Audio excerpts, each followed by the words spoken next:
नाशिक जिल्ह्याला 8 दिवसांच्या विश्रांतीनंतर पुन्हा एकदा बेमोसमी पावसानं झोडपून काढलं। वादळी वारा, गारपिटीसह आलेल्या पावसानं हजारो हेक्टर शेती उद्ध्वस्त झाली आहे। हाताशी आलेली द्राक्ष, कांदा, गव्हाची पिकं मातीमोल झाल्यानं बळीराजा हवालदिल झालाय। निसर्गाचा हा कहर म्हणायचा की प्रकोप।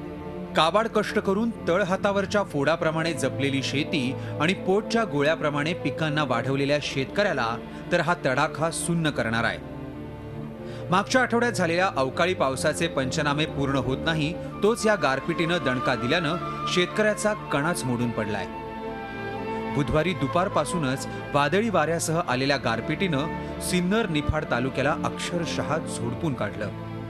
यात सिन्नर तालुक्यातील एका शेतकऱ्याचा बळी देखील गेला, तर हजारो हेक्टर क्षेत्रावरील निर्यातक्षम द्राक्ष बागा उद्ध्वस्त झाल्या। केवळ द्राक्षच नाही तर हाताशी आलेला कांदा, काढणीला आलेला गहू, हरभरा, डाळिंबासह भाजीपाला आणि पिकांना प्रचंड हानी झाली आहे। सिन्नर तालुक्यातील 669 हेक्टर क्षेत्राला गारपिटीचा फटका बसलाय। 1908 शेतकऱ्यांच्या मेहनतीवर आणि उत्पन्नावर बेमोसमी पावसानं पाणी फिरवलंय। निफाड तालुक्यातल्या तब्बल 4638 हेक्टर क्षेत्रावरील पिकं हातची गेली असून 5396 शेतकरी देशोधडीला लागले। या सर्व नुकसानीचे पंचनामे करण्याचं काम सुरू असून सरकारच्या धोरणानुसार शेतकऱ्यांना मदत दिली जाणार असल्याचं प्रशासनाकडून सांगितलं जात आहे।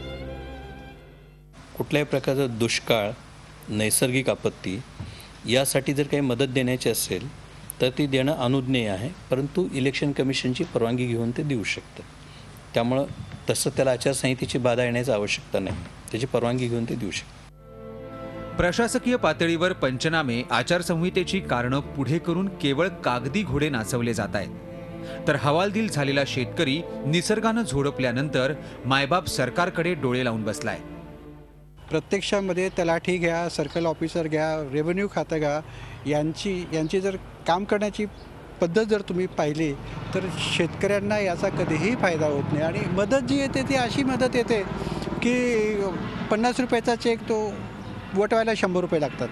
म्हणजे अशा प्रकारच्या जखमेवरती मीठ लावायचं काम सगळं चालू होतं। सगळ्या पिकांचं नुकसान झालेलं आहे। हरभरा, गहू, द्राक्षे, कांदे इतके वावरामध्ये एकदम घाण धाने पडलेले सगळे गावाचे। तंत्र नुकसान झाले, शेतकऱ्याची बाग सारे उपसून फेकले, गहू भी काही अन्न काहीच ठेवलेले नाही बा। लोकप्रतिनिधींना आणि नेते मंडळींना लोकसभेचं रणांगण गाजवायचंय, तर प्रशासकीय यंत्रणेला त्या युद्धाची तयारी करायची। त्यामुळे शेतकऱ्यांसाठी वेळ कोण आणि कधी काढणार असा प्रश्न शेतकऱ्यांना पडलाय। मुकुल कुलकर्णी, झी मीडिया, नाशिक। नाशिक ग्रामीण भागामध्ये नेमकी काय स्थिती आहे जाणून घेऊया आमचे प्रतिनिधी मुकुल कुलकर्णी यांच्याकडून। मुकुल, द्राक्ष, डाळिंबांचं तर नुकसान झालेलंच आहे, मात्र उरल्या सुरल्या पिकाची काय अवस्था आहे? 8 दिवसांच्या विश्रांतीनंतर पुन्हा मुसळधार पाऊस झालेला आहे। या उरल्या सुरल्या पिकांवर सुद्धा रोगाचा प्रादुर्भाव जाणवतोय का? हेमाली, निश्चितच पूर्णपणे नाशिकचं शेतकरी आणि शेती क्षेत्र हे संकटामध्ये आलेलं आहे। आज कीड लागणं किंवा रोगाची लागण होणं त्याच्यापेक्षा आज जो बेमोसमी पाऊस नाशिक शहरामध्ये, नाशिक जिल्ह्यामध्ये चालू आहे त्याच्यापासून पिकांना कसं वाचवता येईल यासाठी शेतकऱ्याचा प्रयत्न चालू आहे। संपूर्णतः हवामानामध्ये बदल घडून आलेला आहे। 3 ते 4 दिवसापासून ढगाळ हवामान नाशिकमध्ये आहे। गव्हाचं पीक आता काढणीला आलेलं आहे, येत्या काही दिवसामध्ये बाजारामध्ये आलेलं असं। निर्यातक्षम द्राक्ष आहेत, आपल्याला माहिती आहे नाशिकमधून मोठ्या प्रमाणामध्ये द्राक्षाची निर्यात होत असते, कांद्याची मोठ्या प्रमाणामध्ये निर्यात होत असते। मात्र हे सर्व पिकं संकटात आलेली आहेत, उभी पिकं सर्व आडवी झालेली आहेत। आता ह्या या पावसापासून, या पाण्यापासून शेताला वाचवणं, पिकांना वाचवणं आणि त्याच्यानंतर जी काही रोगराई पडणार आहे त्याच्यापासून वाचवणं, हे एक दुष्टचक्र शेतकऱ्याच्या समोर येऊन उभं टाकलेलं आहे। शेतकऱ्याचा याआधीच लाखो रुपयाचा खर्च ही पिकं उभी करण्यामध्ये, बागा फुलवण्यामध्ये गेलेला होता, तो संपूर्णपणे वाया गेलेला आहे। आणि आता इथून पुढे रोगराईचा सामना करण्यासाठी औषध फवारणी करावी, यासाठी शेतकऱ्याचा मोठ्या प्रमाणामध्ये पैसा वाया जाणार आहे। सरकारकडनं जी मदत मिळते ती लाखो रुपये ज्या ठिकाणी शेतकऱ्याचे खर्च होतात त्या ठिकाणी अगदी 4 ते 5 हजार रुपयापर्यंत मदत शेतकऱ्याला सरकारकडून मिळत असते। त्यामुळे ती मदत जी मिळते ती पण तुटपुंजी आहे। आता तरी सरकारने डोळे उघडून या शेतकऱ्यांच्या व्यथा जाणून घ्याव्यात, प्रत्यक्ष शेतकऱ्याच्या मळ्यामध्ये जाऊन, शेतामध्ये जाऊन पाहणी करावी, अशी मागणी शेतकऱ्यांकडून होते।